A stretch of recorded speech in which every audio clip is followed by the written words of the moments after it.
What better way for the Rams running back to show it than to lead a win over last year's dynamic rookie duo of Dallas quarterback Dak Prescott and 2016 NFL rushing leader Ezekiel Elliott.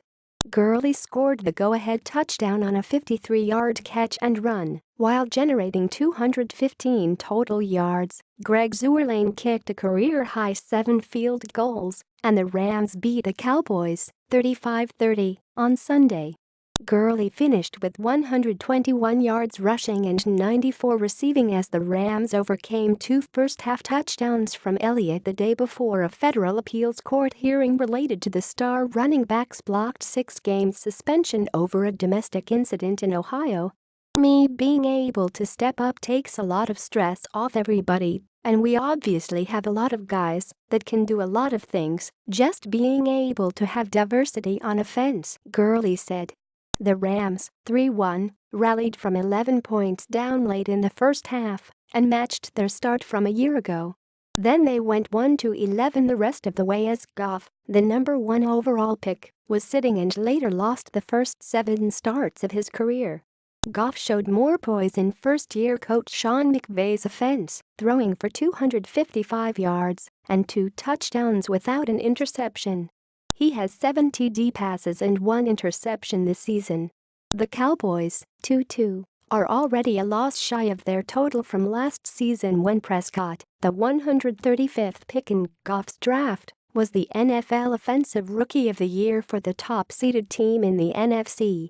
And Prescott is already 1 interception away from last year's total of 4 after a play that was originally ruled a fumble was changed to a diving pick by linebacker Mark Barron at the Dallas 29.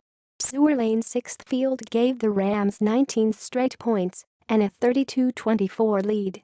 "We're not going to lose confidence," Prescott said.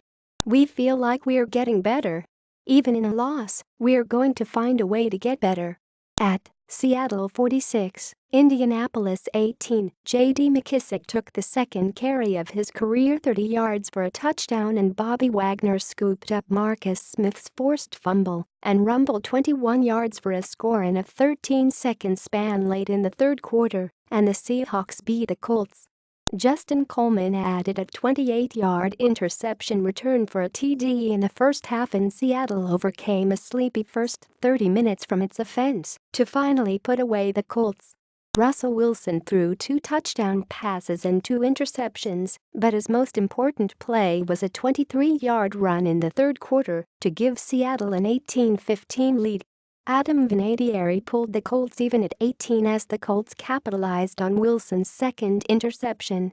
Graham dropped a catchable pass, and it was intercepted by Malik Hooker, his 3rd straight game with an interception. But Seattle answered with a 75-yard drive that was capped by McKissic's touchdown sprint.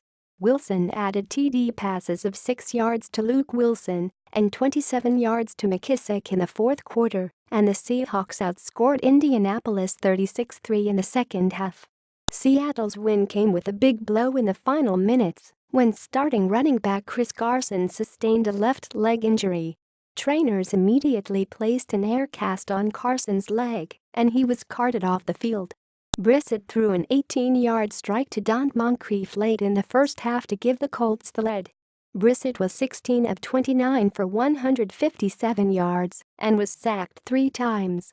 Pittsburgh 26, at Baltimore 9, Le'Veon Bell rushed for 144 yards and 2 touchdowns for the Steelers, who earned their first win in Baltimore since 2012. Ben Roethlisberger went 18 for 30 for 216 yards and a touchdown. Bell, Michigan State, did more than his share. He carried the ball 35 times to help the Steelers, 3-1, amassed 381 yards in offense. Tampa Bay 25, at NY Giants 23, Jameis Winston threw for 332 yards and 3 touchdowns without an interception, and Nick Folk kicked a 34-yard field goal as time expired for the Buccaneers. Folk redeemed himself after missing 2 field goals and an extra point earlier in the day, booting the winner after Winston answered Eli Manning's second TD pass of the day with an impressive drive that began at his 25. The Giants, 0-4, lost on a last-second field goal for the second straight week. They took a 23-22 lead on Rhett Ellison's 2-yard TD reception with 3:16 remaining. Manning threw to Odell Beckham Jr. in the rear of the end zone for a 2-point conversion that was disallowed because the receiver had stepped out of bounds before making the catch. Winston threw TD's passes of 6 yards to Mike Evans and 58 yards to O.J. Howard in building an early 13-0 lead. NY Jets 23, Jacksonville 20, OT. Chandler Catanzaro kicked a 41-yard field goal with 28 seconds left in overtime to win it for the Jets. After Catanzaro split the uprights, he and his teammates celebrated wildly in the middle of the field, but then had to wait a moment because there was a penalty flag on the field. The officials ruled there actually was no penalty on the play, giving the Jets the victory.